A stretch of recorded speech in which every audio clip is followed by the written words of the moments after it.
2, 3 start.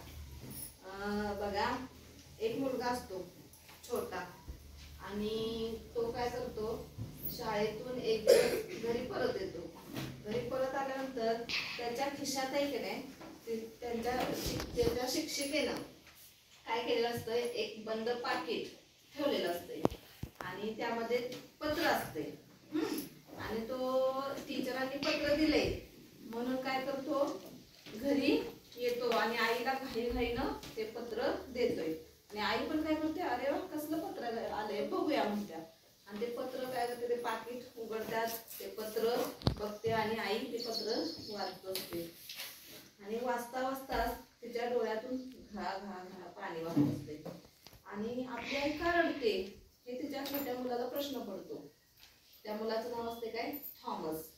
आणि तो म्हणतो, आई तू का रडतेस, असं काय लिहिलंय त्या पत्रात.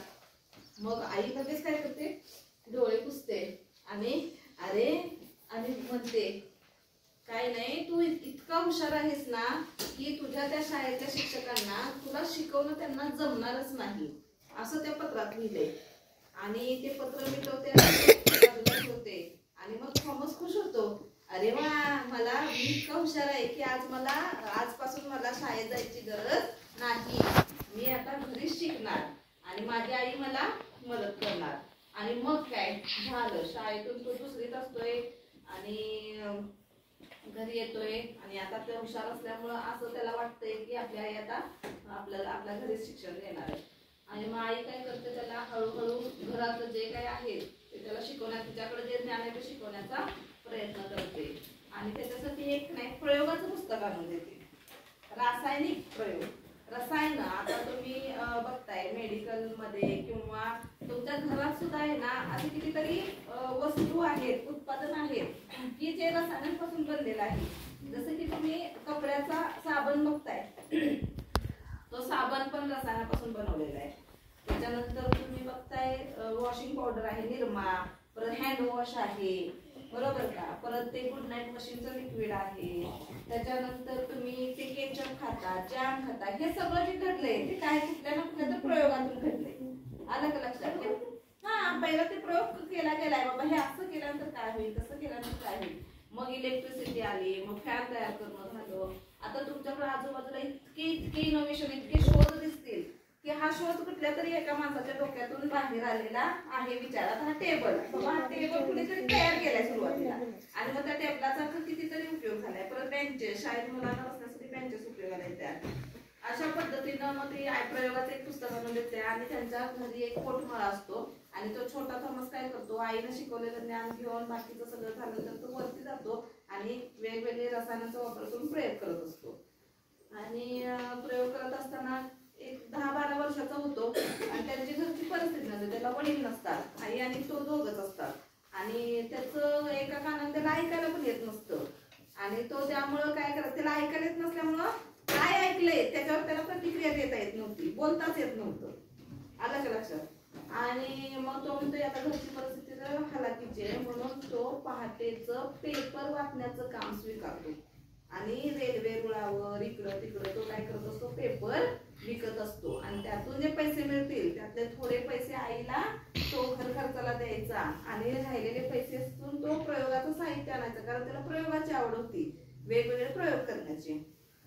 एक दिवस असंच काय झालं की त्या रेल्वे रुळावर पेपर विकत असताना एक अपघात होता वाचला. म्हणजे तिकडून ट्रेन येत होती आणि एक छोटा मुलगा ट्रेनचा रूळ पास करत होता आणि त्यांचा तो काय होणार होता, ऍक्सिडेंट होणार होता. पण थॉमसनं जाऊन त्या मुलाला पकडलं आणि त्या अपघातापासून वाचवलं. आणि मग काय, त्या मुलाचे वडील आहेत ना तिथंच कामाला होते आणि त्यांनी बघितलं की माझ्या मुलाला ह्या मुलानं वाचवलंय म्हणून त्यांनी त्याला काय केली, नोकरी दिली आणि तारायंत्र म्हणून त्यावेळी आता जसं कॉम्प्युटर कोर्सेस आहेत, शिलाईचे कोर्सेस आहेत, त्यावेळी तारायंत्रचं कोर्सेस होतं, ते त्याला शिक्षण सुद्धा दिलं, त्याला नोकरीला लावली. आणि परत काय एक दुर्घटना बघा की त्याला हळूहळू ना पहिला एका कानानं ऐकायला येत नव्हतं, नंतर काय झालं दोन्ही पण कानानं ऐकायला यायचं बंद झालं. मग तो तास आपल्या प्रयोगातच गुंतून जायचा, का तर कुणाशी त्याला ऐकायलाच येत नसल्यामुळे तो बोलत पण नव्हता. पण जिद्द अशी होती की आपण काहीतरी करून दाखवायचं. आणि त्या त्यावेळेला आहे की नाही की विजेचा शोध लागावा, बल्ब असं काहीतरी व्हावं की त्याचा बटन दाबलं की काय व्हावं, प्रकाश मिळावा असं काहीतरी. आणि त्यावेळी नामांकित बरेचसे शास्त्रज्ञ होते. आणि मग काय आश्चर्य, ह्यानं पहिल्यांदा ग्रामोफोनचा हे लावला, शोध लावला, टेलिफोनचा शोध लावला थॉमसनं. आणि अतिशय जगातील एक क्रांतिकारक बदल म्हणून जेव्हा बटन दाबून बल्ब चालू होणे हा शोध थॉमसनं लावला. आणि जगाच्या कितीतरी नामांकित शास्त्रज्ञांमध्ये त्याचं नाव गणलं गेलं. आता थॉमस खूप मोठा झाला होता, खूप प्रसिद्ध झाला होता, जग त्याला ओळखायला लागलं होतं. आणि आता तो श्रीमंत झाला होता, त्यानं घर बदललं होतं. तरी पण आता त्याची आई पण जगात राहिली नव्हती.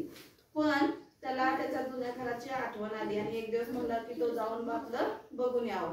तर त्याला एक पेटी दिसली आणि त्याला माहित होतं की आपली आई माझ्याशी संबंधित जे साहित्य होतं ते काय करायची, त्या पेटीत ठेवायची. बघूया तरी त्या पेटीत काय आहे. म्हणून पेटी किंवा ट्रंक, हे आपल्या कसे पेट्या शैक्षणिक साहित्य तशा ट्रंक असायच्या पहिला. म्हाताऱ्या बायका किंवा पूर्वीचे लोक त्याच्यामध्ये त्यांचं सोनं नाणं पैसे काय असेल ते ठेवायचं महत्वाचे.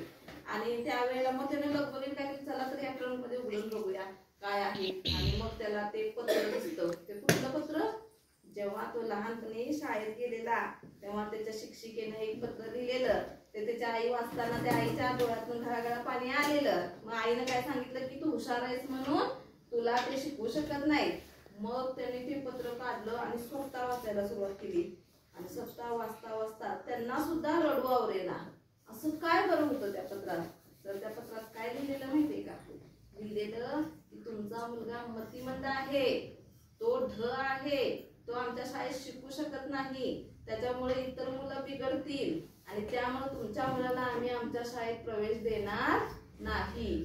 पण आईनं काय सांगितलेलं त्याला, तू खूप हुशार आहेस. तसं सांगितलं होतं. ते वाचून आईला दुःख झालं आणि आई रडायला लागली. पण आईनं त्याला ते जाणवू दिलं का नाही. तर काय म्हणाली की तू हुशार आहेस, तू मोठा व्यक्ती होणार आहेस. आणि मग ते पत्र रडत रडत त्यांनी खरं खरं वाचलं, तोंड पुसलं आणि म्हणायला लागले की हाच तो शास्त्रज्ञ ज्याला काही शिक्षण मिळालं नव्हतं, पण त्यानं त्याच्या कष्टातून, जिद्दीतून, संयमातून, अभ्यासातून, ज्ञानातून मिळालेल्या संधीचा उपयोग करून आज जगप्रसिद्ध शास्त्रज्ञ झाला होता.